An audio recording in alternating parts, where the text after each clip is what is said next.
هذه القصيدة مهداة للشيخ سعيد بن محمد الرويبخ، كلمات الشاعر عبد الواحد بن سالم بن كدان الخنفري، أداء صوت الخنافر عبد الله الخنفري.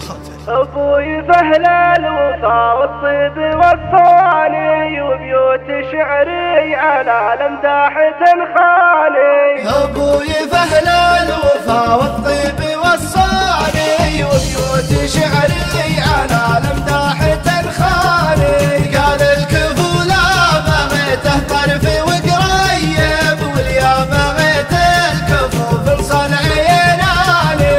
انصر وبخرع الوقفات والفزعه، يغنيك عن قاصي العرضان والداني. لا ثقل حملك يشيل الحمل بمتونه، يا سعد من هو لفاله بالزمن عاني. شيخ بوقفاته يجمل بني عمه، المحزم اللي نهار الضيق ملياني. في منصب لايق يتهاه كرسيه، وفعوله تجمله في كل ميداني. نفسه على مكسب العليا مضريها، له في كتاب الفخر والمجد عنواني. شيخ على اساس من عهد الزمن الاول، من لابت في الشدايد فعلهم باني. الشيخ ابو ماجد اللي تتعب طروقه،